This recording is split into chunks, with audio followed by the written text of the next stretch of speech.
আজ জানে গো ফেনি রাখা বুঝেনি ডের ভিতরে গু দিব কি আর ভাড়া দিব। আপনারা তো আমার হীরা খাইতে দেখছেন, কিন্তু হীরার হিসের আত্মার কাহিনী তো জানেন না।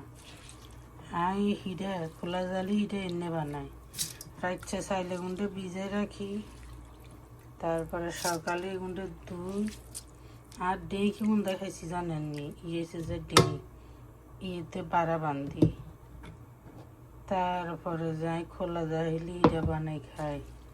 আর যদি আমি দোকানের গুঁই আনি হীরা বানাই দিই না, তা না হলে কব কি এক যে তোর হিটা ভালো আনো মামি, জামাই কব হিটেতে কোনো গন্ডগোল, কিন্তু কি সেটা তো জানে না।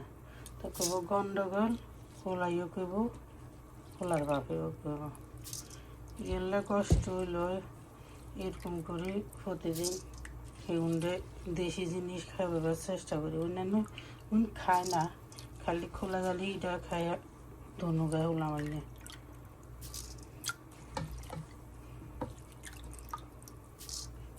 মাঝে মধ্যে মনে হয় যে এই যে বাংলাদেশে আঙ্গো বাড়ির দিয়ে আসলো ডেই আসিল, আজানের আগে তো মানুষ সিরিয়ালে থাকতো, কার আগে কে গু ধুকবো, এ মনে মনে গু ধুকতো। ছোটতন দেখতাম তো হেতা করে আবার আমরা শখ করি যাই কিয়া ডের ভিতরে কিয়া কয় বাড়ানি দেয় সাবটে যেটারে কিয়া কয় এইটা ইয়া করতাম, তারপরে গুই চালিয়ে দিতাম খুশি করি।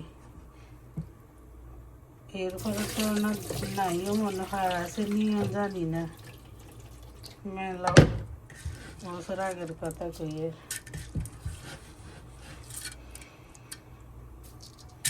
যেটা গো বাড়ি দিন থাকতো ইয়া থাকতো, সারা রাতে দিনে মানুষ খাইতো যাইতো ধান হুয়ার বেলায় ছাদের উপরে, তারপরে যায় ডিঙি থাকলে গু ধুকতো, আবার গুঁই উঠে ছাদের উপরে শুকে বেলায় দিত। গুই যে ধুকছি খোলা জলে হিরে খেয়ে দিখাম, এই মাংস আছে মাংস জল দিই, যাতে যেমনি খাইতে চায় হেন্নার ব্যবস্থা আছে। দাঁড়া নাই গু ধুকি তারপরে হিরা বানাই এনে করে ভিডিও পোস্ট করে দেব। আর কার বা ডেই আছে আর এখানে কইন ডেই থাকলে কি সুযোগ সুবিধা তাও জানাই। আঙ্গু বাড়িতে আসল নাই জানিবে কিছু ভালো লাগদন তো মিস করিয়া গেলে রে, ভালো থাকি। দেখেন গুড় দুকিয়ান হিটার প্রস্তুতি দেখছেন। খাই দাই শেষ, আল্লাহ হাফেজ। সব শুরু তো শেষ পর্যন্ত কাহিনী বলা হয়ে গেছে, এবারে চেষ্টা করেন